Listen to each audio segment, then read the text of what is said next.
शुरुआत करते हैं कंप्यूटर से, है ना। पहले तो ये शब्द कहाँ से आया, ठीक है, कंप्यूटर शब्द कहाँ से आया, तो ये वर्ड बना है कंप्यूट वर्ड से। कंप्यूट वर्ड है, ये है लैटिन भाषा का। किसका है? लैटिन भाषा का। और लैटिन भाषा का ये शब्द है कंप्यूट, जिसका अर्थ होता है गणना करना, गणना करना, ठीक है, कैलकुलेशन करना।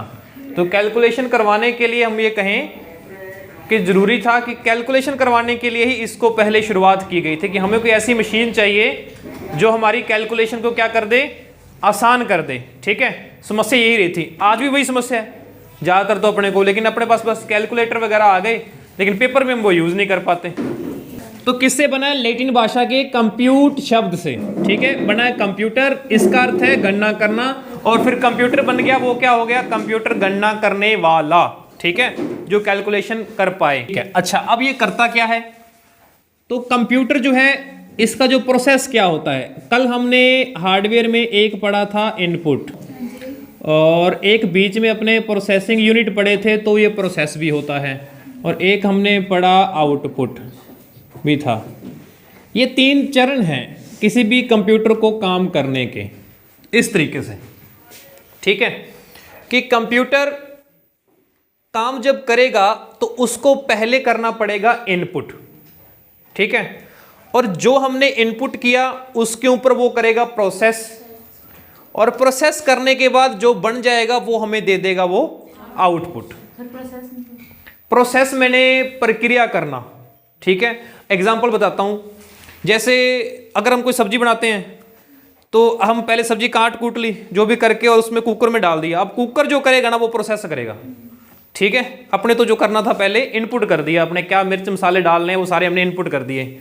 अब अपने गैस पे भी चला दिया, अब जो प्रोसेस उसके अंदर बन रहा है ना, बस वो प्रोसेस हो रहा है कंप्यूटर, ठीक है। अब बनने के बाद अब सब्जी कैसे बनेगी कैसे नहीं, वो किस पे डिपेंड करता है, हमने क्या इनपुट दिया है।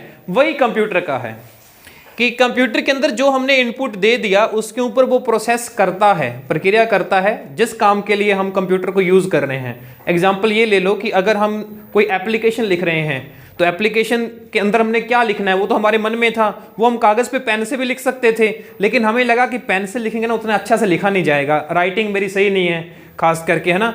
तो उसको अगर मैं अच्छे से अरेंज करके लिखूं कि इसकी अलाइनमेंट लेफ्ट में करके राइट में करके उसको बोल्ड करके लिखूं, तो इन सब काम करने के लिए मैंने कंप्यूटर यूज़ किया। तो वही उसको बोला, प्रोसेस किया कंप्यूटर ने वो चीज़ें, है ना। उसने बोल्ड वगैरह भी हमने करवा दिया कंप्यूटर की मदद से, मार्जिन एडजस्ट कर दिया हमने, है ना, पेज का लेआउट सेट कर दिया, वो सारा प्रोसेस का काम आ गया। और फिर हमें चाहिए था आउटपुट, फिर मैंने कहा अब मैं इसको देना है मुझे एप्लीकेशन, तो मुझे आउटपुट लेना पड़ेगा, फिर मैंने उसका प्रिंट ले लिया, ठीक है। ये एक प्रोसेस रहता है, इस तरीके से हम बेसिक काम से ये स्टार्ट कर रहे हैं।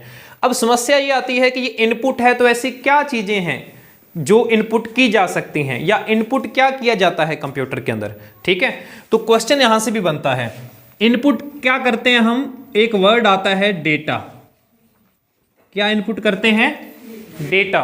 जब भी कभी इन तीन चार चीजों की बात आएगी तो हमेशा इनपुट जो किया जाएगा वो डेटा किया जाएगा। क्या किया जाएगा? डेटा किया जाएगा। अब उसके ऊपर प्रोसेस करेगा, तो इसी चीज को ये भी कह देते हैं कंप्यूटर के अंदर कि डेटा प्रोसेसिंग, यानी कि कंप्यूटर किसके लिए यूज किया जाता है? डेटा को प्रोसेस करने के लिए। डेटा प्रोसेसिंग एक वर्ड आता है, ठीक है। और फिर आउटपुट। अब डेटा के ऊपर कंप्यूटर ने कुछ ना कुछ काम किया और फिर उसने आउटपुट दिया, तो जो आउटपुट मिलेगा ना, क्या वो डेटा होगा? जो हमें आउटपुट मिलेगा क्या वो डेटा होगा या नहीं होगा? तो फिर प्रोसेस क्या हुआ? उसको डाटा को अरेंज किया होगा। भाई मैंने क्या किया, एक जूसर लिया, उसके अंदर मैंने मैंगो काट के डाल दिया, चीनी भी डाल दी और दूध भी डाल दिया। अब अगर मुझे मिक्सी चलाने के बाद वही मैंगो और वो चीज़ें अलग अलग ही मिल जाएं तो फिर मिक्सी चलाने का फायदा क्या हुआ? नहीं, बीच में वैसे नहीं मिल रहे, लेकिन है तो सही मैंगो और दूध वगैरह। हाँ, वो उसके अंदर हैं तो सही, लेकिन दिखेंगे नहीं। ये भी है, कोई नई चीज़ बनेगी। एग्जाम्पल मतलब ये है कि जब आप उसके ऊपर प्रोसेसिंग कर देते हो ना, तो जो चीज हमने इनपुट की है वो हमें उसी रूप में नहीं मिलेगी, उसके ऊपर प्रोसेसिंग हो गई है ना। तो प्रोसेसिंग होने के बाद हमें नए रूप में मिलेगी वो चीजें, ठीक है। तो अगर आपने कहा कि हाँ वो डेटा होगा, तो मैं ये लिख सकता हूं वो होगा प्रोसेस्ड डेटा, यानी कि प्रोसेस्ड। यहां पे अगर थोड़ी सी किसी ने इंग्लिश पढ़ी हो तो प्रोसेस्ड इसकी सेकंड फॉर्म आ गई, यानी कि काम हो गया, है ना। तो प्रोसेस्ड डेटा, कि डेटा को प्रोसेस किया जा चुका है। लेकिन वास्तव में जो वर्ड हम यहां पे यूज करते हैं ना, वो यूज करते हैं इंफॉर्मेशन। क्या यूज करते हैं? इंफॉर्मेशन। यानी कि कंप्यूटर में अगर हम डेटा को इनपुट करेंगे तो प्रोसेस होने के बाद हमें आउटपुट क्या मिलेगा? इंफॉर्मेशन मिलेगी। क्या मिलेगा? इंफॉर्मेशन मिलेगी, ठीक है। तो आउटपुट हमेशा हमेशा क्या होगा? इंफॉर्मेशन होगी, ठीक है। और अगर कहीं पे ये ना हो तो फिर आपको प्रोसेस्ड डेटा भी ऑप्शन में मिल सकता है, क्योंकि हमें चारों में से कुछ फाइंड आउट करना होता है। तो ये अलग अलग वर्ड जितने भी होंगे वो हम लगभग में सब सारे ही पढ़ेंगे। ओके, समझ में आ गई इतनी कहानी? कंप्यूटर क्यों यूज करते हैं? तो ये उसका एक प्रोसेस है, कंप्यूटर का फ्लो होगा कि पहले हम इनपुट करेंगे, काम कैसे करता है कंप्यूटर, फिर डेटा प्रोसेसिंग होगी और फिर हमें इंफॉर्मेशन मिलेगी। यही है कंप्यूटर की डेफिनेशन। यही क्या है? कंप्यूटर की डेफिनेशन भी यही है। हमने सबसे पहले शब्द के बारे में तो देख ही लिया कि वो लैटिन भाषा का है, गणना करना है। और फिर अगर किसी की परिभाषा देखें, कंप्यूटर की परिभाषा क्या होती है, तो हम फिर उसके अंदर क्या देखते हैं? सबसे पहली लाइन जो हम लिखते हैं वो लिखते हैं कि कंप्यूटर जो है वो एक इलेक्ट्रॉनिक डिवाइस है, इज एन इलेक्ट्रॉनिक डिवाइस। या मशीन भी आ सकता है, इलेक्ट्रॉनिक मशीन भी को लिख सकता है कि computer is an electronic machine, या computer is an electronic device, दोनों ही हो सकते हैं। अब मैं इंग्लिश बोल रहा हूं, ये लग रहा है इंग्लिश में लिखी हुई है। अगर हिंदी में लिखेंगे तो हम इसको कैसे लिखेंगे? कंप्यूटर एक इलेक्ट्रॉनिक मशीन है। कंप्यूटर एक आप ऐसे बना लो। लेकिन अगर मैं सिंपल ये भी बोल दूं कि कंप्यूटर एक इलेक्ट्रॉनिक डिवाइस है, तो भी सारे समझ ही जाओगे ना। तो मैंने हिंदी किसकी की? एक तो इज की है, और एक एन की एक, बस बाकी लाइन तो वही रही। कंप्यूटर भी मैंने वही लिखा और इलेक्ट्रॉनिक डिवाइस भी वैसे ही बोला, लेकिन सिर्फ इसी की मैंने हिंदी कर दी, और ये सबको ही पता है। तो फिर हिंदी में पढ़ना ही क्यों है हमें? सोचने वाली बात है कि ये चीज़ तो सबको ही पता है कि इसका है होता और एक होता है, आप सारी 10वीं करके ही आए हो, तो फिर इसका मतलब ये चीज़ें हमें पढ़ने की जरूरत ऐसे नहीं है। तो कोई भी कंप्यूटर के विषय में वही बात आती है, जब भी पढ़ो आप किस में पढ़ो? इंग्लिश में पढ़ो, आसानी से समझ में आएगा। ये पहली लाइन होती है डेफिनेशन की, ठीक है। और सिंपल पूछ सकता है कि कंप्यूटर क्या है, तो उस ऑप्शन के अंदर मिल सकता है इलेक्ट्रॉनिक डिवाइस, हाँ बिल्कुल है, मान लो, ठीक है। अच्छा, उसके बाद यहां पे आती है डेफिनेशन के अंदर, जो कि क्या करता है? जो कि यूजर से इनपुट लेता है या इनपुट करता है, या यूजर के द्वारा इनपुट लेता है। कंप्यूटर क्या करता है? इनपुट कौन देगा? वही परसों वाली बात, हमारी जरूरत तो कंप्यूटर को पड़ेगी, है ना। जब तक हम कोई कमांड नहीं देंगे, कोई डेटा को एंट्री नहीं करेंगे, कीबोर्ड से कुछ टाइप ही नहीं करेंगे, तो कंप्यूटर उस पर प्रोसेस करेगा ही नहीं। तो यूजर से वो इनपुट करता है कंप्यूटर, और उसके ऊपर प्रोसेस करने के बाद आउटपुट भी किसे देता है? यूजर को, और वो यूजर को इंफॉर्मेशन के रूप में आउटपुट देता है। यूजर को इंफॉर्मेशन के रूप में आउटपुट देता है। ये आ गई डेफिनेशन कंप्यूटर की। कोई डाउट है उसमें? ठीक है, क्लियर है? ओके। अब ये डेटा क्या हो सकता है? क्वेश्चन आ सकता है इनमें से डेटा क्या है। 4 ऑप्शन होंगे, तो आपसे पूछा है कि डेटा क्या है, तो चारों में से आपको सिलेक्ट करना है कि क्या चीज हो सकती है। डेटा जो है, इसके लिए इंग्लिश में वर्ड आता है रॉ फैक्ट्स। हाँ जी, रॉ फैक्ट्स एंड फिगर्स, ठीक है, ये भी हो गया। और अगर मैं हिंदी में लिखूं तो ये होते हैं कच्चे आंकड़े। कोई भी मशीन ले लो आप, कोई खाना बनाने के लिए, पकाने के लिए, तो उससे पहले तो कच्चा माल ही होगा ना। अगर कोई बिजनेस कर रहा है तो वो भी पहले कच्चा माल ही लेगा, फिर मशीनों के द्वारा उसको तैयार करके वो फिर सामान तैयार करता है ना। बस इसीलिए इसको भी क्या बोलते हैं? रॉ फैक्ट्स या फिगर या कच्चे आंकड़े होते हैं, वो कहलाता है डेटा। अगर सिंपल कुछ भी कह दो आप, कोई ABCD है, कोई नंबर है, कोई पिक्चर है, कुछ भी है, वो सारा डेटा ही है जब हम उसको इनपुट कर रहे हैं, ठीक है। आपने माउस से भी आप इनपुट करते हो, कीबोर्ड से भी करते हो। आपने पेंट के अंदर ड्राइंग की तो माउस से इनपुट किया, आपने नोटपैड वर्डपैड के अंदर टाइपिंग की वर्ड के अंदर तो आपने कीबोर्ड से डेटा को इनपुट किया, है ना।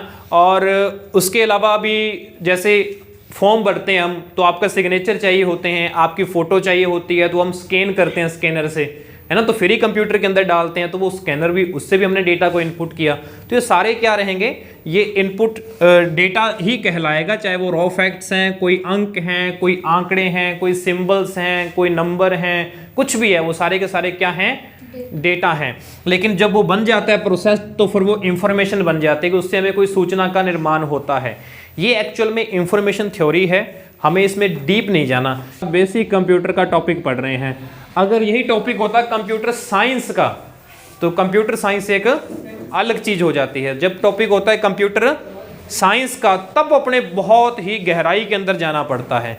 आपकी शुरुआत अगर आप कोई 10वीं 11वीं 12वीं यहाँ तक अगर आप में से बैठे हैं, है ना, तो उनको ये भी लगेगा कि अगर हम आगे कंप्यूटर साइंस में स्टडी करना चाहें, 11th 12th में ऑप्शनल कंप्यूटर रखना चाहें, या 12th के बाद ग्रेजुएशन में कंप्यूटर रखना चाहें, या BCA करना चाहें, है ना, तो कंप्यूटर फील्ड में जाना चाहें, तो फिर ये आपकी शुरुआत है यहाँ से कि आप अगर इतना आप पढ़ लोगे तो आपको लगेगा कि अगर आपका इंटरेस्ट बढ़ रहा है इस सब्जेक्ट में, अच्छा इंटरेस्ट आ रहा है तो पढ़ने में इंटरेस्टिंग है, तो आप इस फील्ड में आगे जा सकते हो। तब आपको और भी डीप चीज़ें पढ़नी पड़ेंगी इंफॉर्मेशन थ्योरी में, क्या क्या होता है कैसे नहीं।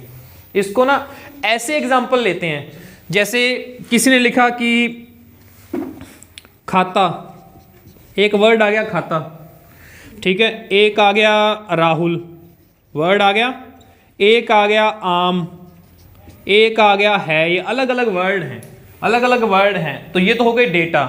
लेकिन जब इसको एक लाइन में अरेंज करके लिख दिया जाएगा कि राहुल आम खाता है, तो वो एक सूचना है कि हाँ राहुल आम खाता है भाई। अगर वो कल से राहुल आ गया तो उसको पहले आम खिलाएंगे, ठीक है, तो मतलब एक सूचना का निर्माण हुआ। बस कुछ ऐसा ही आप इसको मान के चल सकते हो, एग्जाम्पल लेना हो तो आप कोई डेटा पूछ ले तो पता लग जाएगा कौन सा डेटा है, लगभग क्या है आपको सिलेक्ट करना है, लेकिन उसके अंदर ये इंफॉर्मेशन वर्ड नहीं होना चाहिए। तो ऑप्शन, कई क्वेश्चन ऐसे आएंगे जिसमें आपको सिलेक्ट करना पड़ेगा उपरोक्त सभी, तो आप मान के चलो ऐसे क्वेश्चन इसका बनेगा। 3-4 ऑप्शन लिखेगा, वो रॉ फैक्ट्स हो गया, नंबर हो गए, सिंबल्स हो गए, आपने क्या कर देना उपरोक्त सभी, पर थोड़ा सा पढ़ लेना, लेकिन ज़्यादातर चांसेस ऐसे क्वेश्चन आने के होते हैं। अच्छा, इंफॉर्मेशन प्रोसेस्ड डाटा, ठीक है, इंफॉर्मेशन के बारे में पूछे क्या है, डेटा को जो प्रोसेस किया तो वो इंफॉर्मेशन बनती है। ओके, आगे चलते हैं। अब इनके लिए ऐसे डिवाइसेस बने हैं कि हम इनपुट किससे करें, तो उसके लिए बने होते हैं इनपुट डिवाइसेस, ठीक है, क्योंकि हमने देखा ना कि हार्डवेयर और सॉफ्टवेयर दोनों चीजें चाहिए काम करने के लिए। ये चीजें हम सॉफ्टवेयर लेवल पे पढ़ रहे हैं कि डेटा को प्रोसेस कर दिया और आउट इंफॉर्मेशन मिल गई, लेकिन इनके लिए हार्डवेयर पार्ट भी तो काम करेंगे, है ना, क्योंकि इनपुट किससे करूंगा मैं, तो उसके लिए इनपुट डिवाइसेस चाहिए। प्रोसेसिंग किससे होगी, तो उसके लिए प्रोसेसिंग यूनिट चाहिए, जो हमने उस दिन लिखा था कि प्रोसेसिंग यूनिट्स होती हैं, ठीक है, वो क्या आएगी आगे देखेंगे। और फिर वो कहता है कि आउटपुट तो कर दिया, तो उसके लिए आउटपुट डिवाइसेस चाहिए, ऐसे आउटपुट नहीं होगा। तो ये हार्डवेयर के सारे टॉपिक अपने को पढ़ने हैं, ठीक है। अच्छा, इसकी शुरुआत कहां से हुई थी, जब वर्ड तो बन गया लैटिन भाषा का, हमने देखा शुरुआत जब इसकी हुई थी ना सबसे पहले, क्योंकि गणना करने में समस्या आती थी, तो गणना करने वाला सबसे पहला जो डिवाइस बना था वो था अबाकस। क्या था, अबेकस या अबाकस कहते हैं इनको। वो सबसे पहला गणना करने के लिए डिवाइस बना था, कैलकुलेशन करने के लिए, आसान करने के लिए, ठीक है।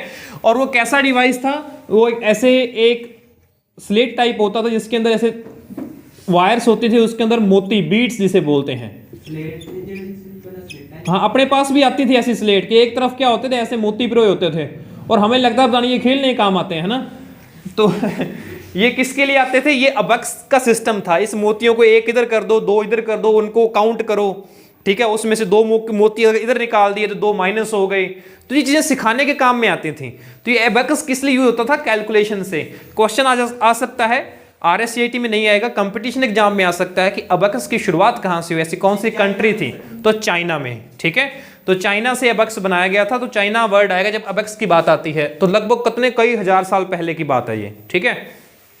लेकिन उसके बाद धीरे धीरे जब विकास हुआ, अब इसको तो कंप्यूटर नहीं बोला, कंप्यूटर तो इसको नहीं बोला, ठीक है। उसके बाद आके और भी कई सारी मशीनें आई, मैकेनिकल मशीनें आई थी, ऐसा भी कंप्यूटर बना जो पैडल मार के चलता था। तो ऐसे भी बहुत सारे सिस्टम थे, स्टीम भाप से चलने वाला कंप्यूटर भी था।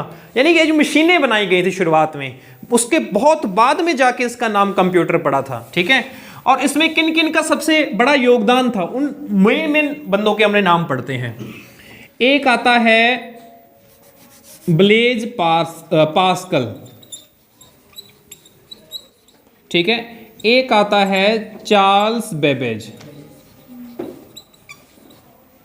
एक आता है ब्लेज पास्कल, एक आता है चार्ल्स बेबेज। जब ये मशीनें बन रही थी, थोड़ा थोड़ा कोई इसके अंदर सुधार कर रहा था कि कैसे हो, हम कैलकुलेशन के जोड़ घटाव तो कर सकते हैं, गुणा भाग कैसे करें, तो गुणा भाग के लिए कुछ और बनाया, स्क्वायर कैसे निकालें, ऐसे मतलब धीरे धीरे क्या है, हर एक वैज्ञानिक जो था वो अपना योगदान देके मशीनें बनाता रहा। ब्लेज पास्कल ने मशीन बनाई थी पास्कलाइन मशीन, पास्कलाइन मशीन, ठीक है। और चार्ल्स बेबेज ने 2 मशीनें बनाई थी, एक था डिफरेंस इंजन और एक था एनालिटिकल इंजन।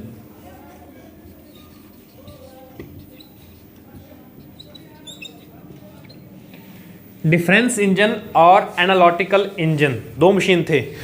थोड़े से फैक्ट्स हैं, इंपॉर्टेंट फैक्ट ही करवा रहा हूं जिससे क्वेश्चन बने बस। ब्लेज पास्कल लगभग 1644 में कौन सी मशीन, पास्कलाइन मशीन, बस ये पढ़ना आपने को। उसके बाद चार्ल्स बेबेज ने 2 मशीनें बनाई, डिफरेंस इंजन और एनालिटिकल इंजन। कौन सी मशीनें बनाई, 2 मशीनें बनाई, ठीक है। तो अब ये जो मशीनें थी ना, डिफरेंस इंजन और एनालिटिकल इंजन, इसमें से जो ये मशीन थी, इसका सिस्टम धीरे धीरे वैसा बन गया जैसा हमने अभी पढ़ा था कि इनपुट करो कंप्यूटर के अंदर, फिर कंप्यूटर प्रोसेस करेगा और फिर वो आउटपुट करेगा। यानी कि इन मशीनों की आते आते चार्ल्स बेबेज ने जो मशीन बनाई ना, इसमें इनपुट भी होता था और इसके अंदर प्रोसेस भी होता था और आउटपुट भी होता था। तो इसका मतलब इस मशीन के बाद कंप्यूटर में क्रांतिकारी बदलाव आया और आज के कंप्यूटर की अवधारणा बनी। तो ये किस मशीन के द्वारा, एनालिटिकल इंजन के द्वारा किसने बनाया, चार्ल्स बेबेज ने। और इसीलिए इसे बोला जाता है फादर ऑफ कंप्यूटर। क्या बोला जाता है, फादर ऑफ कंप्यूटर, कंप्यूटर का पिता, चार्ल्स बेबेज को। ये क्वेश्चन आ सकता है, बहुत बार आया भी हुआ है। कंप्यूटर का पिता किसे कहते हैं, कंप्यूटर का जनक किसे कहते हैं, चार्ल्स बेबेज को, ठीक है। एक कंप्यूटर की माता और है, वो इसके बहुत बाद आई थी, खैर उसका नाम बहुत बाद लिया जाता है, बता देते हैं, एडा अगस्ता किंग। इसने ऐसा क्या किया, इसने हेल्प की थी। हमने जब परसों स्टार्ट किया था, कंप्यूटर किन चीजों से बनता है, हार्डवेयर और सॉफ्टवेयर से। तो हार्डवेयर पे काम तो इसने मशीन बना ली, सारा कुछ कर लिया, लेकिन सॉफ्टवेयर में जो मदद की थी वो की थी एडा अगस्ता किंग ने। तो इसने सॉफ्टवेयर बनाया था, उसका ऑपरेटिंग सिस्टम बनाने में सहयोग किया था, ठीक है। तो इसीलिए इसे बोला जाता है मदर ऑफ कंप्यूटर। उसके बाद थोड़ा सा मैं 5-10 मिनट लगाऊंगा जनरेशन पे। अब यहां से कंप्यूटर जब चेंज हुए, ठीक है, अब कंप्यूटर में क्या होता है, किसी भी चीज में अगर हम खास करके ये होता है टेक्नोलॉजी में, टेक्नोलॉजी या मशीनी युग जो होता है ना, उनके अंदर क्या होता है कि धीरे धीरे बहुत सारा चेंजेस आने लग जाता है। जैसे शुरुआत में आपने कारें, जो फोटो देखिए, पहले साइकिल के टायरों जैसी कारें होती थी ना पहले, तो वो वैसे आप मान के चलो कि पहले जो घोड़ा गाड़ी खींचते थे, घोड़े चलाते थे गाड़ी को, और उसी में इंजन लगा दिया हो बस। पहले गाड़ियां ऐसी थी, लेकिन आज की कारें कैसी हैं, तो चेंजेस तो बहुत सारे आ गए उसके अंदर, है ना। तो जब चेंज आता है, जब कोई क्रांतिकारी परिवर्तन किसी चीज में आ जाता है ना, तो उसमें बोल देते हैं हम कि इसकी नई जनरेशन आ गई। क्या आ गई, नई जनरेशन या नई पीढ़ी आ गई। क्वेश्चन आए कि कितनी जनरेशन है कंप्यूटर की, टोटल कितनी है, 5 है। तो जो फर्स्ट जनरेशन थी, पहले शुरुआत में जो कंप्यूटर थे, फर्स्ट जनरेशन थी, उसके अंदर ऐसा क्या डिवाइस यूज किया जाता था जिससे कंप्यूटर मिलके बने होते थे। तो उसके अंदर जो प्रोसेसिंग के लिए जो हमारा बीच का पार्ट था ना, वो कंप्यूटर को प्रोसेस करना, तो पहली जनरेशन के अंदर यूज की जाती थी वैक्यूम ट्यूब, निर्वात नलिका, ठीक है, निर्वात नलिका किसके लिए यूज की जाती थी? प्रोसेसिंग करने के लिए, ठीक है। और जैसे हमने ये तो पढ़ा ही है कि वो इलेक्ट्रॉनिक डिवाइस था कंप्यूटर, ये तो हमने डेफिनेशन में पढ़ा है कि कंप्यूटर क्या है, इलेक्ट्रॉनिक डिवाइस है, तो मतलब उसके अंदर कोई बिजली चलाई जाती होगी, प्रवाहित की जाती होगी। जब बिजली उनमें से दौड़ेगी कंपोनेंट्स में से, वायर्स में से, आपने देखे होंगे पहले जो ये वाले तो खैर कम गर्म होते हैं, पहले वाले जो बल्ब आते थे है ना, कांच वाले, जिसका आविष्कार किसने किया था?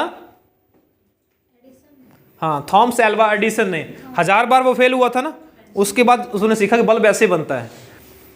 तो वो जब वो जलते थे तो वो कितने गर्म हो जाते थे, है ना। ऐसे ही क्या होता है कंपोनेंट्स में, ये निर्वात नलिका ये भी कांच की थी, बिल्कुल वैसे नल की ट्यूब टाइप, ठीक है। तो इसके अंदर भी क्या, ये बहुत गर्म हो जाती थी जब ये कंप्यूटर चलाते थे। तो इसकी बड़ी एक कमी थी, ये कहते ज़्यादा देर तक हम कंप्यूटर को यूज़ नहीं कर पाते थे, फिर उसको ठंडा करना पड़ता था कि भाई इसको, उस टाइम अब एसी कहाँ होंगे, है ना, तो एसी का भी ज़माना बाद में आया है, तो इसको ठंडा रखना पड़ता था। तो इसीलिए फिर क्या किया वैज्ञानिकों ने, और खोज की, और फिर इसके बाद इसकी जगह पे आ गए ट्रांजिस्टर। क्या आ गए? ट्रांजिस्टर, ठीक है। अब ये कांच वाला सिस्टम खत्म हो गया, और कांच ये इतनी फ्रेगल होती थी कि बड़ी आसानी से टूट जाती थी, इनकी रिपेयरिंग ही करते रहो बस, ऐसा कुछ था शुरुआत में। तो जब ट्रांजिस्टर आ गए, कहते कि ये तो यार बहुत बड़ा, यार हमारी तो समस्या ही खत्म हो गई इसकी, तो फिर इसको बोल दिया गया सेकेंड जनरेशन। क्या बोल दिया गया? Second generation. तो क्वेश्चन आपसे ये पूछा जाएगा कि सेकेंड जनरेशन के अंदर कौन से डिवाइसेस यूज किए जाते थे, तो कौन से करते थे? ट्रांजिस्टर, ठीक है। अब ट्रांजिस्टर भी क्या था, इस टाइम भी कंप्यूटर का साइज बहुत बड़ा था, कि पहले तो बड़ा हॉल मान के चलो, बड़ा हॉल के अंदर क्या अलग अलग पार्ट जचाए जाते थे, फिर उनको वायरिंग की जाती थी, और फिर एक कंप्यूटर बनता था, ऐसा था। ऐसा नहीं कंप्यूटर अब तो अपने जेब च फोन फाई करते हैं, है ना। तो ये फोन क्या है, ये भी क्या है, कंप्यूटर ही मान के चलो आप, कंप्यूटर का ही और एडवांस्ड वर्जन है, मोबाइल फोन है। तो इसके भी काम करने का तरीका वही है जो इन कंप्यूटर्स का था, जैसे हमने कहा इनपुट, प्रोसेस और आउटपुट, वही हमारा मोबाइल करता है, ठीक है, उसमें कंफ्यूज मत होना। तो आप मान के चलो कि जो आज जो आए, तो फिर ये इसमें भी साइज तो बहुत बड़ा रह गया था उसका, ट्रांजिस्टर भी उतनी कैपेबिलिटी से नहीं कर सकते थे। वो कहते हैं और क्या करें यार, इसमें तो इतने इतने बड़े हॉल के अंदर तो बड़ा दिक्कत है, और इसका कुछ ना कुछ करें कि वायरिंग वगैरह कम करो या कुछ और बनाओ। फिर इसके आगे क्रांतिकारी और चेंज आया, और बना दिए आईसी। अब आईसी आपने 9th-10th की शायद साइंस में भी पढ़ा होगा, इंटीग्रेटेड सर्किट, इंटीग्रेटेड सर्किट। और सर्किट को क्या बोलते हैं? सर्किट को हिंदी में परिपथ, है ना, यही होता है ना, ये मुन्ना भाई वाला सर्किट नहीं। किस फिल्म देखी है किसी ने? वो अच्छी देखने वाली फिल्म है वो, MBBS, अच्छी देखने वाली है, एंटरटेनमेंट भी है और वो लगे रहो मुन्ना भाई भी, दोनों ही। तो circuit, IC integrated circuit. Integrated का मतलब क्या हुआ कि पहले जैसे एक कंपोनेंट यहाँ पे है, एक कंपोनेंट यहाँ पे है, एक कंपोनेंट यहाँ से कोई तार इसको लगा दी, इसकी तार यहाँ लगा दी, ऐसे कर करके ना, ऐसे मतलब काफी कुछ करना पड़ता था। लेकिन इन्होंने फिर क्या कि ऐसे नहीं करो, एक चिप लो ऐसे, ठीक है, और उसके ऊपर इसको जचाओ, एक कंपोनेंट ये रहा, एक कंपोनेंट ये रहा, यहाँ से सीधा वायर जोड़ो, एक यहाँ रख दो। भाई अब इसको यहाँ इतनी दूर दूर क्यों रख रहे हो? तो फिर ऐसे ही उन्होंने एक सर्किट, एक परिपथ बना दिए, छोटे छोटे सर्किट बना दिए, ठीक है। तो उसको बोल दिया गया आईसी। क्या बोल दिया गया? आईसी। क्वेश्चन आता है आईसी किसके बने होते हैं? सिलिकॉन के। किसके? सिलिकॉन के। इन्हीं आईसीज को हम सिलिकॉन चिप्स भी कह देते हैं। सिलिकॉन चिप हैं ये हमारी। कैसी हैं? सिलिकॉन। सिलिकॉन क्या है? एक सेमीकंडक्टर है, अर्धचालक धातु है, ठीक है, मेटल है एक्चुअल में, ये धातु है। क्या है? सिलिकॉन। उससे बने होते हैं आईसी। अब आपने कभी कोई इलेक्ट्रॉनिक डिवाइस घर पे तोड़ा हो या टूट गया हो, बाई चांस कोई रिमोट ही टूट गया हो, कुछ ही टूट गया हो, कोई और देखा हो, तो उसके अंदर ना ऐसे ब्लैक ब्लैक से ना अपने को लगता है जैसे मकड़ी की टांगे नहीं होती कीड़ों के, ऐसे इस तरीके से कोई ब्लैक से ऐसे, और कई सारे इसके अंदर ऐसे वायर्स निकली हुई होती हैं, ऐसे चिप्स, इनको बोलते हैं आईसी, ठीक है। लेकिन आज जो आप ऐसे आईसी देख रहे हो, ये वैसा नहीं था, ये आईसी वैसा नहीं था, ये तो बहुत बड़ा था, ऐसा परिपथ था, ठीक है। उसके बाद इसको फिर क्या कर दिया कि उसके अंदर और चेंजेस आए, कहते हैं कि ये साइज को और कम करो, तो फिर आ गया VLSIC। ये आईसी फिर कौन सी जनरेशन में आ गए भाई? यहाँ पे जनरेशन बदल गई, कौन सी हो गई? थर्ड हो गई। तो थर्ड जनरेशन के अंदर आईसी इंटीग्रेटेड सर्किट सिलिकॉन के बने होते थे। इतना ही देखना है बस, ऐसा क्वेश्चन आ सकता है। और फिर आता है ये, इसका मतलब है very large scale, very large scale IC integrated circuit, यानी कि इनका स्केल बड़े, वेरी लार्ज। लार्ज का मतलब क्या है कि बहुत ज़्यादा कम संख्या में कंपोनेंट्स एक ही परिपथ पे फिट कर दिए, लाखों, हजारों, लाखों कंपोनेंट्स, जितने भी थे, ट्रांजिस्टर, कैपेसिटर और भी कई सारे होते हैं ना, आपने फिजिक्स में पढ़ा होगा, भौतिक विज्ञान 9वीं 10वीं की बुक के अंदर, कैपेसिटर, ट्रांजिस्टर और कई सारे होते हैं। इन कंपोनेंट्स को, इतने लाखों कंपोनेंट्स एक ही चिप के अंदर फिट कर दिए, बारीक कर करके, एक चिप के अंदर ही, तो फिर इनको बोल दिया गया वेरी लार्ज स्केल आईसी। ठीक है, और ये कौन सी जनरेशन होगी? फोर्थ। कौन सी होगी? फोर्थ तक ये आ गई। और इनका एक दूसरा नाम आ गया अब, VLSIC का। यहां से आविष्कार हुआ किसका? जिसको अपने आज के जमाने का क्या कहते हैं? प्रोसेसर। क्या कहते हैं? प्रोसेसर। आपने सुना होगा, आपने मोबाइल भी अगर कई बार दुकान पे लेने जाओ, या आपने देखा होगा कि मेरे मोबाइल में कौन सा प्रोसेसर है, कई कहते हैं इसमें तो स्नैपड्रैगन प्रोसेसर है ना, कोई कहते हैं इसमें मीडिया टेक का है। आप अपने घर पे बॉक्स पड़े होंगे ना, देखना उसके ऊपर स्नैपड्रैगन या मीडिया टेक का लिखा होगा। चिप जो होती है मेन कहते हैं, तो प्रोसेसर जो होते हैं।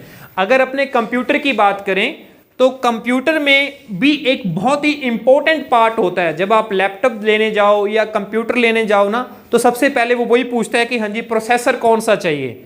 तो एक नाम लेता हूँ, शायद आपने सुना हो, कई कहते हैं i3, i5 है ना, P4 है, पेंटियम का ड्यूल कोर है। तो ऐसे जो होते हैं ये सब किसके नाम हैं? प्रोसेसर के नाम हैं। तो ये प्रोसेसर की शुरुआत हम कह सकते हैं कहाँ से हुई? फोर्थ जनरेशन से। और कौन से प्रोसेसर? यानी कि प्रोसेसर तो है लेकिन इनका वेरी लार्ज स्केल आ गया, तो इनका साइज छोटा हो गया ना। तो जब छोटे साइज में होता है तो एक इंग्लिश का वर्ड यूज करते हैं, माइक्रो, करते हैं ना, माइक्रो वर्ड। माइक्रो मतलब ना महीन, जिसे अपने कहते हैं महीन, बहुत ही छोटा, माइक्रो। ठीक है, और उससे भी छोटा क्या होता है? माइक्रो से छोटा कौन सा वर्ड आएगा? नहीं, मिनी तो बड़ा होता है। मिनी से छोटा माइक्रो है, और माइक्रो से छोटा क्या होता है? नैनो। आपने नाम सुना होगा, नैनो चिप। नैनो, जैसे नैनो गाड़ी का नाम भी लगा था ना, छोटा माइक्रो ही दे रखे हैं। हाँ, तो उससे छोटा एक नैनो और होता है। नहीं कि मैं ये इसकी नहीं बात कर रहा कि नैनो प्रोसेसर नहीं होते ऐसा कोई, लेकिन वो टेक्नोलॉजी है नैनो साइंस के रिलेटेड। तो उससे भी छोटा अगर कोई वर्ड है ना, उसको नैनो बोल देते हैं, लेकिन हमारे यहाँ पे नहीं है। वो तो मैंने आपको बताने के लिए बता दिया कि उस, जैसे इनकी स्पीड के बारे में आएगा, जब कंप्यूटर की स्पीड की बात करेंगे तब आएगा कि इसका माइक्रो सेकंड में परफॉर्म करता है। वो कहते नहीं माइक्रो सेकंड क्या, नैनो सेकंड में ही वो कैलकुलेशन कर देता है।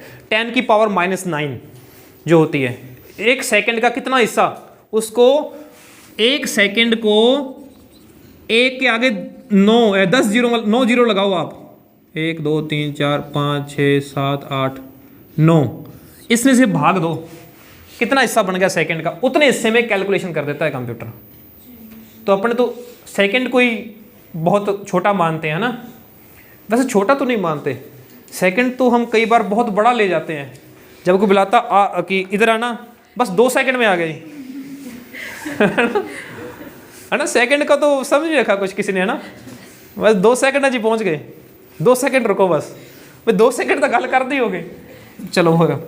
तो तब ये वर्ड आता है नैनो का, कंप्यूटर की स्पीड के बारे में। अब लास्ट हमारा पास रह गया 5th जनरेशन। 5th जनरेशन जो है ये आज की जनरेशन है, ठीक है। अभी जो जनरेशन चल रही है वो कौन सी चल रही है?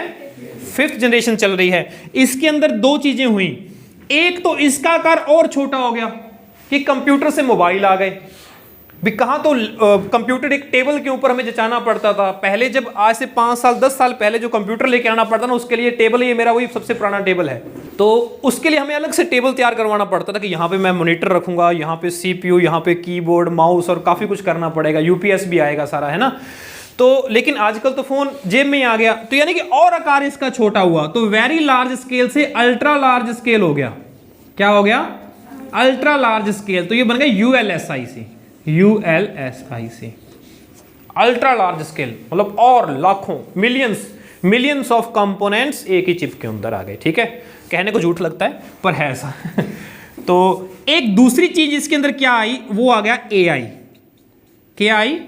AI की फुल फॉर्म बताएगा कोई? सुना तो सबने है, मेरे फ़ोन के अंदर सेल्फी लेते हैं, AI सेल्फी है। मेरे पास तो ओप्पो का फ़ोन है, मेरे पास तो वीवो का फ़ोन है, उसके अंदर कहते नहीं क्या, ऐड भी देखी होगी आपने, AI सेल्फी। सुना कि नहीं? AI का वर्ड नाम तो सुना है? नहीं सुना? नहीं सुना? AI वो नहीं वो नहीं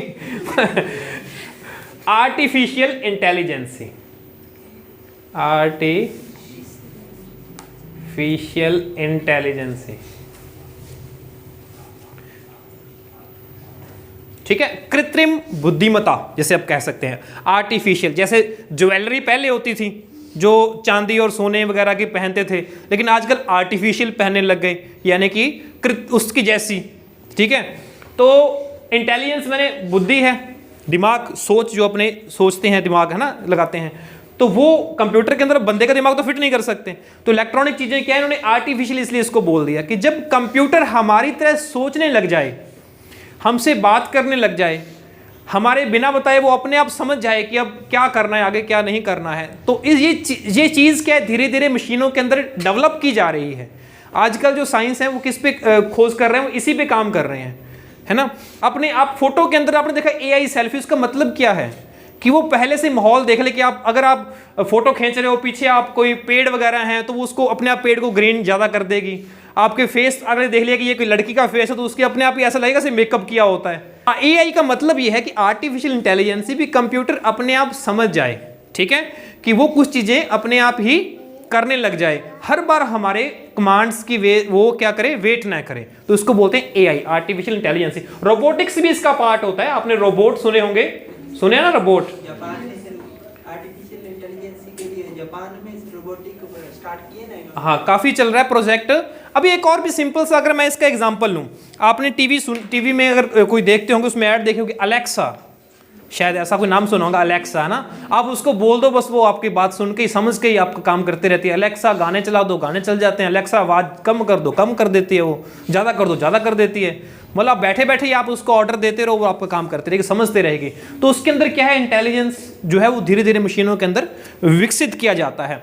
इनके आगे कई सारी चीज़ें आती हैं, जैसे अब ये इंटेलिजेंस कैसे विकसित हो रहा है। अपना मोबाइल भी आपने देखा होगा, जो आप डेली आप अगर यूज़ करते हो, तो आगे से आपने देखा होगा यूट्यूब, आप अगर वीडियोस देखते रहते हो आप, लेकिन आप फिर से अगर नए दिन वीडियो, तो आपको वैसे ही वीडियोस यूट्यूब पे दिखाई देंगे आपको होम पेज के ऊपर, ठीक है। अब दूसरे का फ़ोन देखो, उसमें वो दिखाई नहीं देगा, उसको उसमें कुछ और दिखाई देगा आपको, कि मेरे पे तो जो चीज़ मैं देखता हूँ वही आ रहा है। कई बार एड्स भी ऐसी आती हैं मोबाइल के ऊपर, जो चीज़ आप सर्च करते हो उसी की आपके पास ऐड आने लग जाती हैं आगे, ठीक है। तो ये एक बहुत बड़ा सिस्टम है। इस सिस्टम को बोलते हैं मशीन लर्निंग, कि आजकल जो मशीनें हैं ना, वो हमसे सीख रही हैं, वो हम क्या क्या काम कर रहे हैं वो धीरे धीरे, और फिर उसी से रिलेटेड ही वो हमें आगे ऑप्शंस हमें देती रहती हैं। आप जिस टाइप की वीडियोस देखने लग जाओगे एक बार यूट्यूब पे, अगर आप राजस्थान एग्जाम्स पे मैथ की वीडियोस देखने लगे, तो आपको मैथ के टीचर्स की वीडियो दिखाने लग जाएंगे, अलग अलग टीचर के। अगर आप कंप्यूटर के पढ़ने लगे, तो वो कंप्यूटर के ऑप्शंस आने लग जाएंगे। तो ऐसे अगर आप नाच गानों के देखने लगे, तो नाच गाने के दिखाने लग जाएंगे, है ना। तो वीडियोस तो बहुत तरह के हैं, लेकिन आपको सजेशंस कैसे मिलते हैं, वो सारा क्या होता है, मशीन लर्निंग होता है। वो अपने आप वो लर्न कर रही है हमसे, एनवायरनमेंट से, कि क्या क्या चीज़ें आसपास चल रही हैं। आजकल स्मार्ट होम की टेक्निक भी आ गई है। स्मार्ट होम का, जैसे मैं गेट खोलूंगा घर का या कमरे का, अपने आप लाइट ऑन हो जाएंगी। अगर गर्मी के टाइम है तो एसी भी अपने आप ऑन हो जाएगा, है ना। तो मेरे लिए अपने आप ही, अगर मुझे लगेगा कि हम भाई हाँ एसी प्रॉपर ठंडा होगा, तो अपने आप एसी बंद हो जाएगा। सब कुछ ऑटोमेटिक्स होते हैं। मैं बाहर चला गया, अपने आप लाइट्स बंद, आने पर म्यूजिक अपने आप चल गया। कई सारी चीज़ें ऐसे अपने कर सकते हैं, स्मार्ट होम के तरीके में आता है। तो ये सब किस पे आता है, आर्टिफिशियल इंटेलिजेंसी पे आता है। ये कौन सी जनरेशन की बात कर रहे थे हम, 5th की, जो कि आज चल रही है। बस एक लास्ट यहाँ पे हम इस टॉपिक को खत्म करते हैं। फर्स्ट जनरेशन थी, वो थी 1945 से लेके 1954 तक। जब 1950 या कहें कि हम भारत देश आजाद जब हुआ था, तो तब कंप्यूटर की कौन सी जनरेशन चल रही थी, पहली जनरेशन चल रही थी। कौन सी चल रही थी, पहली जनरेशन। और दूसरी जनरेशन थी वो 1955 से 1964 मान लो। आपने नोट करना है, कि इसके बीच में क्या आ रहा है 1950, इसके बीच में क्या आ रहा है 1960। ये चीज़ याद रखनी है। अलग अलग बुक में ना ये साल 1-2 आगे पीछे होंगे, कईयों में 67 होगा, कईयों में 62 होगा, कईयों में 63 होगा, कईयों में 64 होगा। तो इस चीज़ को आप उतना पर्टिकुलर मत लेना, आप ये देख लेना कि 1950 किस में आ रहा है तो फर्स्ट जनरेशन थी, 1960 किस में आ रहा है 55 से 64 तो सेकंड थी, और उसके बाद 1965 से 1975 अगर मान के चलें तो वो थर्ड थी, और फिर 1975 से 1988 ये फोर्थ थी, और 1988 से अब तक, यानी कि मेरा जन्म 5th जनरेशन में हुआ और 5th ही चल रही है, 1988 से अब तक ये कौन सी चल रही है 5th जनरेशन। ठीक है, बस ये थोड़ा सा में ध्यान रखना था। हालांकि RSCIT की बुक से आपका ये टॉपिक है हटा दिया गया है। ये बताओ माइक्रो प्रोसेसर का आविष्कार कौन सी जनरेशन में हुआ? 4th में। कौन सी में? 4th में, जब अपने VLSIC की बात की हमने। माइक्रो प्रोसेसर ही मैंने क्यों पूछा? क्योंकि आजकल के जो कंप्यूटर के अंदर जो प्रोसेसर आते हैं, जो हमारे ये कंप्यूटर हैं, इन्हीं के अंदर भी कौन से प्रोसेसर हैं? माइक्रो प्रोसेसर मान लो। ठीक है, तो माइक्रो प्रोसेसर किस कंपनी ने इसकी शुरुआत की? तो सबसे पहले किस कंपनी ने ये प्रोसेसर बनाया था? इंटेल कंपनी ने। नाम सुना होगा ना, इंटेल इनसाइड ऐसा कुछ लिखा होगा, है ना।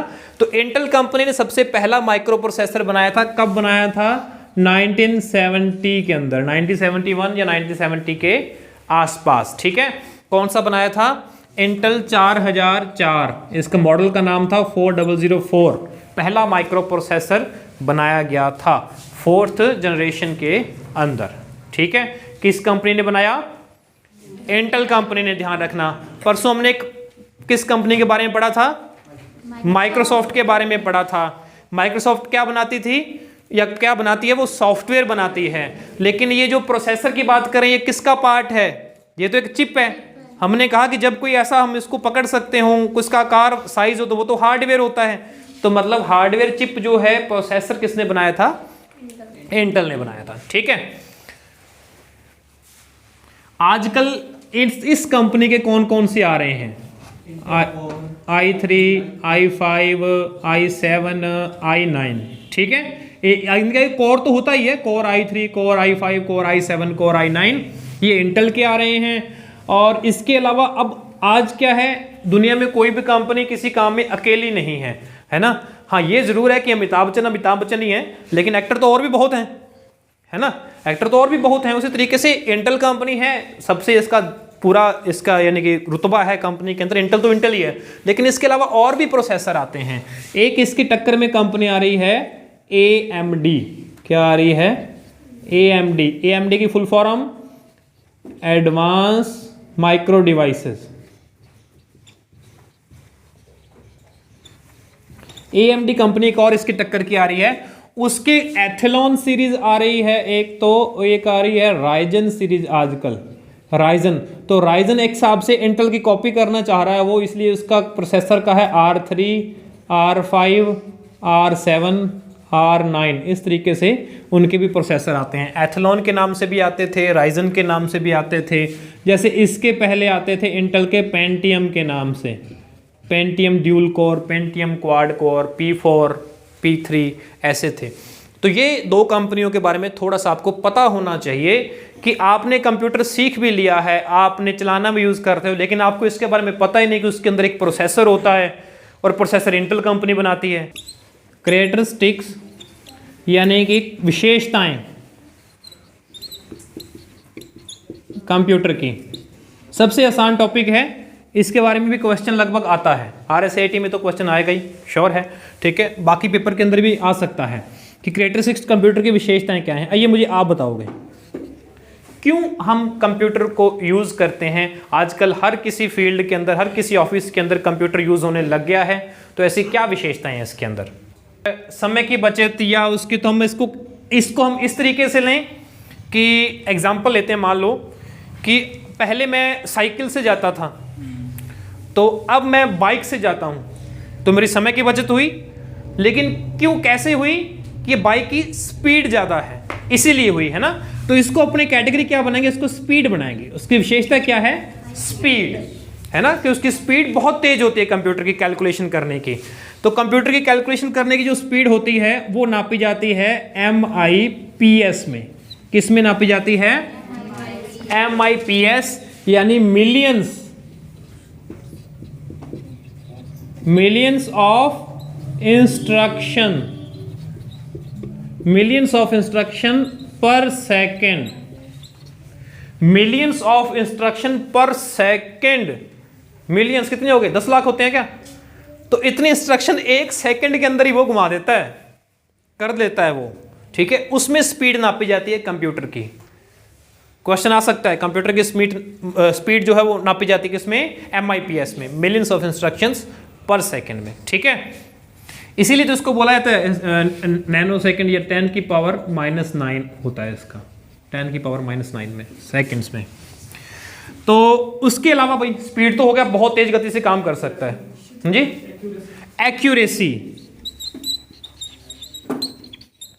एक्यूरेसी यानी कि शुद्धता, हमें बड़ा इस पे यकीन रहता है। कैलकुलेटर पे भी बड़ा यकीन रहता है। हमें कोई कैलकुलेशन करनी हो तो हम कैलकुलेटर पे बटन दबाते हैं और जैसे बराबर दबाया तो हमारे पास रिजल्ट मिल जाता है। हम दूसरी बार ट्राई नहीं करते कि हम दूसरी बार इस चीज़ों को खोल के देखें। लेकिन अगर आपने खुद पे कोई कैलकुलेशन करना हो, गुणा भाग किया हो, 2-3 बार चेक करेंगे, है ना, कि कहीं मैंने गलत तो नहीं कर दिया। करते हैं ना अपने ऐसा, तो अपने पे विश्वास नहीं है, मशीन पे विश्वास ज़्यादा है ना अपने को। क्यों? एक्यूरेसी, क्योंकि ये इसमें गलती करने के चांसेस नहीं होते। हम ये कह नहीं सकते कि ये कंप्यूटर यहाँ पे गलती करेगा या कैलकुलेटर यहाँ पे गलती करेगा, कभी नहीं करता। नहीं करता ना, नहीं करता, ठीक है मशीन, इसीलिए हम एक्यूरेसी करते हैं। लेकिन कई बार हो भी जाता होगा भाई, कैलकुलेटर से आपने कैलकुलेशन करने की कोशिश की, उसने कुछ और ही रिजल्ट दे दिया। ऐसा हुआ है कभी वो तो किसी के साथ? हमारी फॉल्ट है कि हमने गलत कुछ टाइप किया होगा। हाँ, क्योंकि उसमें वो रिजल्ट जो है कंप्यूटर तभी गलत देगा जब हमने इनपुट ही गलत कर दिया, है ना। अब मैं जूसर के अंदर जो शेक, तो मैंगो शेक बनाना था मैंने, और मैंगो वगैरह सब तो डाल दिया, चीनी की जगह नमक डाल दिया और फिर कहते हैं कि ये क्या बन गया। तो गलती तो हमारी रही। इसी को एक इसी को एक सिद्धांत बोलते हैं, गीगो सिद्धांत। आ सकता है गीगो के बारे में, गीगो की फुल फॉर्म क्या है ये पूछ सकते हैं। हाँ, गार्बेज इन और गार्बेज आउट, यानी गार्बेज में क्या होता है? गंदगी या कुछ भी, है ना, ऐसा। तो जब ऐसी चीज आप इन करोगे तो वैसे ही बाहर आएगा भी। गीगो सिद्धांत होता है, ये किस पे काम करता है? एक्यूरेसी से संबंधित है कंप्यूटर की, ठीक है। और इसके बाद एक यहां पे लिखते हैं हाई स्टोरेज कैपेसिटी, यानी कि उसकी सूचना को स्टोर करने की, संधारण करने की उसकी कैपेसिटी बहुत ज़्यादा होती है कंप्यूटर की। कंप्यूटर के अंदर कई सारे सॉन्ग्स, हजारों की मात्रा में सॉन्ग्स भर के रख सकते हैं अपने, है ना। मूवीज़, कई सारी ढेरों मूवीज़ सेव कर सकते हैं इसके अंदर, ढेरों फोटोज सेव कर सकते हैं, यानी बहुत बड़ी मात्रा में डेटा को स्टोर कर सकते हैं कंप्यूटर के अंदर। कुछ तो इसीलिए यूज़ करते हैं। आपने देखो आजकल डीजे वाले लैपटॉप लेके आते हैं ना, पहले सीडी वाला सिस्टम बहुत सारा होता था कि सीडी कौन सी लगाएं कौन सी नहीं, ऐसे चलाते थे। आजकल वो लैपटॉप यूज़ करते हैं मूवीज़ वगैरह के लिए भी। हमें भी क्या करते हैं, वो हार्ड डिस्क दे देते हैं आजकल, जो मूवीज़ वगैरह बनती हैं, कि आप हार्ड डिस्क में ले जाओ सारा डेटा, पिक्चर जितनी हैं आपकी मूवीज़ हैं सब कुछ भर के देते हैं उसके अंदर, क्योंकि ये स्टोरेज कैपेसिटी बहुत ज़्यादा है इसकी कंप्यूटर की। इसीलिए अब पहले के, अगर आप कोई गवर्नमेंट डिपार्टमेंट के अंदर गए हो जहाँ पे रिकॉर्ड्स रखे जाते हैं, तो वहाँ पे आपने देखा होगा अलग अलग ऐसे अलमारी बनी हुई है और गठड़ियाँ बांध बांध के रखी हुई हैं, ये इस साल के, ये इस साल के, ये इस साल के, पूरा रिकॉर्ड ऐसा। एक कमरा ही ऐसे बने हुए हैं अलग अलग, वो बस रिकॉर्ड इकट्ठे होते रहे, ऐसे संभाल के रखते हैं, ठीक है। लेकिन कंप्यूटर के अंदर हम एक लैपटॉप के अंदर या अपने मोबाइल के अंदर बहुत सारा डेटा रख सकते हैं, तो इसको बोलते हैं हाई स्टोरेज कैपेसिटी, ठीक है। और इसकी क्या खासियत है, एक इसका ऑटोमेशन भी यहाँ पे आ जाता है। ऑटोमेशन मान लीजिए कि पहले क्या होता था, जैसे कॉपीज करनी है, मैंने प्रिंट निकालने हैं, 500 पेज प्रिंट निकालने हैं, तो मैं एक बार ही कमांड दे दूंगा तो 500 के 500 अपने आप निकालता रहेगा वो, ठीक है। मैंने ऐसे ही कुछ कई सारी शीट्स आप एक्सेल में भी ऐसे लगा सकते हो, फॉर्मूलेज वगैरह अपने आप वो कैलकुलेट करता रहे, ऑटोमेट करता रहेगा वो सिस्टम। यानी कंप्यूटर क्या करता है, कई स्टूडियो वाले बहुत सारा करते हैं, फोटोज़ के ऊपर भी ऐसे ऑटोमेशन प्रोसेस लग जाता है कि अपने आप ही वो उसको साफ करता रहता है, अपने आप साइज सेट करता रहता है। तो अपने ऐसे प्रोसेस जो है मशीन को दे देते हैं कि जिससे अपने आप वो काम हमारा होता रहता है, हमें हर बार उसके ऊपर बैठना नहीं पड़ता, हमारा काम अपने आप चलता रहता है मशीन में, कंप्यूटर में। तो ऑटोमेशन भी आता है। और इसके अंदर ना 2-3 खास बात हैं जो मेरी फेवरेट हैं। एक तो आता है डिलीजेंसी, ठीक है। इसको क्या बोलते हैं डिलीजेंसी को? इसको हिंदी में हम कह देते हैं परिश्रमशीलता। डिलीजेंसी, परिश्रमशीलता। यानी कि मैं ये कह सकता हूं कि कंप्यूटर कभी थकता नहीं है, वो इतना परिश्रम करता है, कंप्यूटर कभी थकता नहीं है। हम तो थक जाते हैं, हम तो 3-4 बजे तो बाद चाह नहीं मिलती तो हाथ पैर ही नहीं हिल देंगे, है ना। तो कंप्यूटर क्या करता है, डिलीजेंस यानी परिश्रमशीलता बहुत होती है। यानी कि कंप्यूटर जो काम सुबह कर रहा था, जिस स्पीड से कर रहा था, जिस एक्यूरेसी से कर रहा था, उसी स्पीड उसी एक्यूरेसी से वो करता ही रहेगा निरंतर, ठीक है। उसको जब तक आप उसको रोकोगे नहीं, बंद नहीं करोगे, कंप्यूटर अपने आप उसमें कोई टेक्निकल फॉल्ट नहीं आना चाहिए, अदरवाइज बिजली चली जाए तो बात ही अलग है, ठीक है। तो वैसे ही निरंतर काम करता रहता है। तो इसमें 2 चीजें होती हैं, एक तो क्या होता है, थकना होता है, हम बोलते हैं थकता है अपने, ये होता है ना अपने, क्या होता है कि हमारा कई बार हमारा माइंड थक जाता है और कई बार हमारा शरीर थक जाता है, 2 चीजें होती हैं, ठीक है। लेकिन अपना माइंड कई बार अक भी तो जाता है, एक तो थकना हो गया, एक हो गया अकना। अकना बोर होना जिसे अपने कहते हैं, ठीक है। हम बोर हो जाते हैं बहुत जल्दी, किसी काम, एक ही काम को आप बार बार करते रहोगे, आप एक ही काम को 2-4 दिन से आपको लगा रखा है, बस वही काम करते रहे, वही काम कर रहे हो, तो आप पर एकदम चला के मारा यहाँ चक्को जी मैं तो नहीं होता काम है ना, किसी और तो करा लो, ऐसा होता ना कि एक ही बोरिंग जगह काम मैंने फड़ा रखे है, तो अपने तो माइंड अक जाता है। लेकिन कंप्यूटर ऐसा नहीं करता, कंप्यूटर को आप एक ही काम ऑटोमेशन पे लगा दो, उसने दिन रात वही काम करना है तो वही करता रहेगा। मशीन एक्चुअल में, चाहे वो रोबोट्स हो चाहे वो मशीन हो, है तो कंप्यूटर ही वो एक्चुअल में, तो वो डिलीजेंसी इसमें आता है, परिश्रमशीलता, ठीक है। और क्या रहेगा इसके अंदर, वर्सेटैलिटी, बस यही लास्ट था। विविधता, आपने विविधता वर्ड तो सुना होगा, विविधता में एकता, भारत एक है ना, जैसे कि देखा। वर्सेटैलिटी मतलब ये है कि कंप्यूटर से आप कई सारे फील्ड्स के काम करवा सकते हो। स्टूडियो वाले कहते हैं कि मेरे को भी कंप्यूटर चाहिए, मैंने तो फोटोज तैयार करनी होती हैं। वीडियो वाले कहते हैं मैंने तो मूवीज बनानी होती हैं। हॉस्पिटल वाला कहते हैं कि मैंने तो रिपोर्ट्स प्रिंट करनी होती हैं। लेबोरेटरी वाला कहता है मैंने तो अल्ट्रासाउंड वगैरह करना होता है, एक्सरे करना होता है, तो मुझे कंप्यूटर चाहिए। स्कूल वाला कहता है मैंने पेपर तैयार करने हैं, फीस का रिकॉर्ड रखना है, मुझे कंप्यूटर चाहिए। अलग अलग फील्ड्स में। टिकट काउंटर वाले कहते हैं हम लोग टिकटें काटनी होती हैं, हमें भी कंप्यूटर चाहिए। तो कंप्यूटर तो मशीन एक है, लेकिन वो अलग अलग फील्ड्स के अंदर यूज हो रही है, अलग अलग विविधता, तो इसे बोलते हैं विविधता, वर्सेटैलिटी। ये भी एक ऐसा पर्पज है कि कंप्यूटर हर जगह यूज होने लग गया। अब हम हैं, अगर हम कोई काम करेंगे, देखो 10th 12th तक तो आपको सबको आप एक जैसा पढ़ते हो। उसके बाद 11th 12th के बाद आपको क्या है, कुछ फ्रीडम रहता है कि आप जिसमें आपका ज़्यादा इंटरेस्ट बनता है आप वो काम करो, ठीक है। उसमें से भी आपको 2-3 चीज़ें चुननी पड़ती हैं। फिर अगर आप कॉलेज लेवल पे जाते हो तो आजकल जो नई शिक्षा नीति अभी जो आएगी ना, उसमें आपको कॉलेज में भी क्या होगा कि आप जो एक पढ़ना चाहते हो बस वही पढ़ो, ऐसा नहीं 3-3 सब्जेक्ट रखने पड़ेंगे। अब वो भी खत्म कर दिया काम। आप 11th के अंदर भी ये नहीं होगा, आपको लगेगा कि भाई मेरा तो इंग्लिश में ही बस मैंने तो पढ़ना, तो आप इंग्लिश ही पढ़ो। आपको लगेगा आपने मैथ ही पढ़ना तो मैथ ही पढ़ो। आपको लगेगा आपने कंप्यूटर ही पढ़ना तो कंप्यूटर ही पढ़ो। अब आगे आने वाला होगा तो आपने किसी टीचर को देखा होगा, बहुत ही कम ऐसे टीचर होंगे जो बड़े लेवल पे, छोटे बच्चों को तो सारा कुछ ही करवा सकते हैं, 5वीं तक तो कॉमन टीचर होते हैं। लेकिन अगर कॉलेज के किसी टीचर की बात करें, लेक्चरर की बात करें, वो ये थोड़ी ना कि एक टीचर सारा कुछ ही पढ़ा जाए आपको, वो इतना वर्सेटाइल नहीं होते। हम भी क्या होते हैं, एक सब्जेक्ट में एक चीज़ में तो माहिर होते हैं, पूरा पारंगत होते हैं। ये एक ना एक फैक्ट भी है कि हर एक बंदे को क्या करना होता है, मास्टर ऑफ वन और जैक ऑफ ऑल। ये एक ना इंग्लिश एक स्टेटमेंट है कि आपको थोड़ी थोड़ी चीज़ें तो सारा कुछ आना चाहिए, लेकिन आपके पास कोई एक चीज़ ऐसी होनी चाहिए जिसमें आप मास्टर हो कि आपसे अच्छा वो कोई ना कर पाए। बस वो बंदा दुनिया में कामयाब हो जाता है कि आपके पास एक ऐसी चीज़ होनी चाहिए, कैसी वो कला हो, ऐसा आपका कोई सब्जेक्ट हो, कोई ऐसी चीज़ जो काम आप कर सकते हो। आप घर के अंदर भी कहीं देखा होगा, कोई ऐसा कोई फंक्शन होता है आप घर के अंदर, है ना, आपके आस पड़ोस में, तो कहीं देखा होगा कि यार फलाने आ काम तो कहो, ये काम उस तो बिना उस तो बढ़िया कोई हो कर नहीं सकता। कई बार आप कहना ना ये काम तो बड़े उसको बोल लेंगे, ये काम अपने उसको कह देते हैं, वो पूरा संभाल लेगा, उससे बढ़िया वो कोई नहीं करता। कई बार ऐसा होता होगा ना। तो ये चीज़ रहती है कि एक चीज़ तो आप में ऐसी होनी चाहिए, उसको डेवलप करो, चाहे वो स्किल हो, चाहे वो पढ़ाई से रिलेटेड हो, कुछ भी हो, ऐसी चीज़, ऐसा फील्ड जिसमें आपसे बराबर कोई भी ना पटके। चाहे उसमें आप टाइम तो लगता है, खैर अभी तो आप छोटे हो तो, लेकिन छोटी छोटी चीज़ें हर एक की होनी चाहिए नॉलेज। बाकी नॉलेज सबकी होनी चाहिए थोड़ी थोड़ी, तो हर एक विषय की नॉलेज होनी चाहिए, हर एक चीज़ के बारे में होनी चाहिए। कोई आपको धोखा भी तो नहीं दे जाए ना, मूर्ख भी तो ना बना जाए ना आपको कोई दूसरा। वो मान लो कोई माहिर है, अब आपको कंप्यूटर नहीं आता, अब आप मेरे पास पढ़ने को ले हो, तो मैं चाहता हूँ कि मेरे को तो कंप्यूटर बहुत है तो मैं आपको कुछ ही पढ़ा जाऊँ, और आपको लगेगा कि ये भी ठीक है, वो भी ठीक है। तो इसलिए थोड़ी थोड़ी चीज़ें हर एक विषय की पता होनी चाहिए, लेकिन मास्टर एक में होना चाहिए।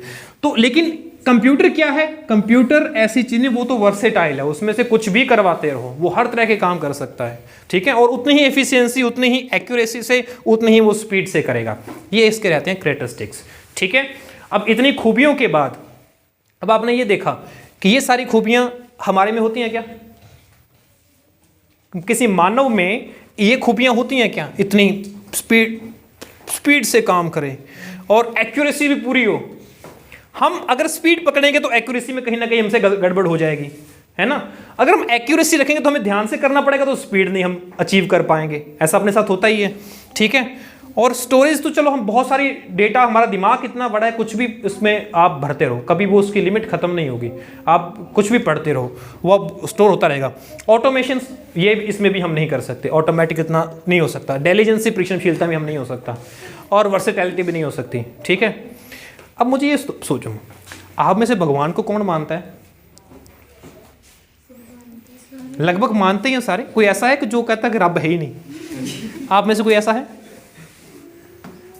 चलो, आप किसी गॉड को, किसी को आपके मन में इमेज आती होगी, आप उनको कैसे देखते होगे? वो कैसे होंगे? वो काम करने में कैसे होंगे? वो याद करने में कैसे होंगे? उनसे कोई काम, अगर वो कोई काम करते होंगे तो वो कैसा करते होंगे? वो कभी दौड़ते होंगे तो कैसा दौड़ते होंगे? तो आप इन चीज़ों को देखते होंगे कि भगवान बस स्पीड भी, कुछ भी उसकी एक्यूरेसी भी, भगवान कभी गलती नहीं कर सकता। भगवान मतलब कुछ भी उसको याद करने में लिए सब कुछ ही कर सकता है। अपने नॉर्मल अपने को यही पढ़ाया जाता है ना, बताया जाता है रब है, रब तो कुछ भी कर सकता है, कुछ भी कर सकता है ना, वो बिना तो पत्ता भी नहीं हिलता ना। सुना होगा आपने ये सब चीज़ें। तो अगर कंप्यूटर में ये सारी चीज़ें हैं तो फिर कंप्यूटर भगवान ना बन जाता, फिर तो कंप्यूटर रब भी हो गया। भी जो काम अपने नहीं कर सकते इन चीज़ों को, लेकिन कंप्यूटर कर रहा है, तो कंप्यूटर तो भगवान है फिर हमारे लिए। तो कईयों के लिए है भी, खैर वो ऐसी बड़ी बात नहीं है, लेकिन उसमें एक कमी छोड़ दी। जो कमी उसके अंदर वो नहीं पूरी हो पा रही, वो उसके अंदर लगा हुआ है। वो साइंटिस्ट भी लगे हुए हैं कैसे ना कैसे इसको ऐसे कर दें। अब यहाँ पे मैं एग्जांपल लेता हूँ। आपने हॉलीवुड की अगर कोई मूवीज़ कभी किसी ने देखी हो ना, ये Transformer, the Age of Ultron वगैरह, और कईयों की एक मशीनों का युग, हिंदी में आता है मशीनों का युग, इंग्लिश में आता है ट्रांसफॉर्मर वगैरह, ठीक है। और अगर मैं अपने इधर इंडिया की बात करूं तो आपने रजनीकांत की रोबोट्स देखी होगी, चित्ती रोबोट जो होता है ना। उसने क्या किया, लगभग अपना हूबहू, वो चाहता कि मैं हर जगह, मैं तो बूढ़ा भी हो जाऊंगा, कैसे भी हो जाऊंगा, तो अपने काम करवाने के लिए उसने अपना ही हमशक्ल एक रोबोट बना लिया। क्योंकि वो मशीन है, उसको पता है कि इसको मैं जैसे कंट्रोल करूंगा वैसे कर सकता हूँ, मशीनों कंप्यूटर को वैसे कर सकता हूँ। लेकिन उसमें कोई क्या हुआ कि वो धीरे धीरे मशीन ने अपना दिमाग विकसित कर लिया। जब दिमाग विकसित कर लिया तो दिमाग भी आ गया और फीलिंग्स भी आ गई। और इधर कंप्यूटर के पास भावना, परिश्रमशीलता के कारण नहीं है, फीलिंग्स यहाँ पे नहीं है। अगर फीलिंग्स आ जाएगी ना कंप्यूटर के अंदर, तो आप कंप्यूटर को बोलेंगे प्रिंट कर, कंप्यूटर को मेरा तो मूड ही नहीं करता, है ना। हम अपने साथ ऐसा नहीं होता क्या? अपने पास ऐसा है तो अपने तो कह देते हैं कि इसका मेरा मूड नहीं है, तो नहीं है जी, नहीं करता, आज कल को कर देंगे अपने। तो इसमें ये चीज़ नहीं है, लेकिन उसमें चीज़ आ गई, फीलिंग्स भी आ गई और वो दिमाग भी आ गया। तो फिर उसको उसने मूवीज़ में कैसे कंट्रोल किया, है ना, फिर उसकी जगह लेने लग गया वो। तो ये चीज़ें थी। तो इसीलिए कंप्यूटर में क्या किया, इसकी एक लिमिटेशन है,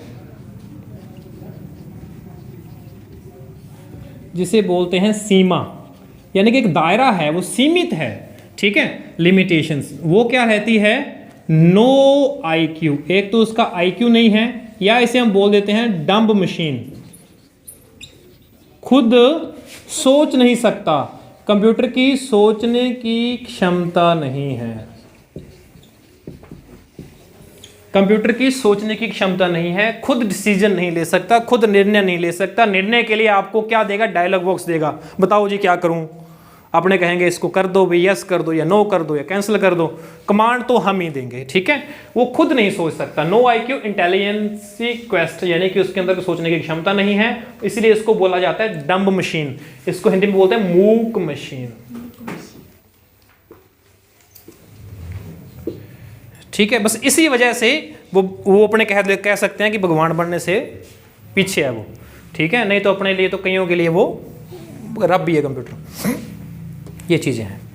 कंप्यूटर की ये लिमिटेशंस के अंदर ये आएगा, क्वेश्चन आता है और इसमें से एक क्वेश्चन लगभग आपका आ रहा है सेट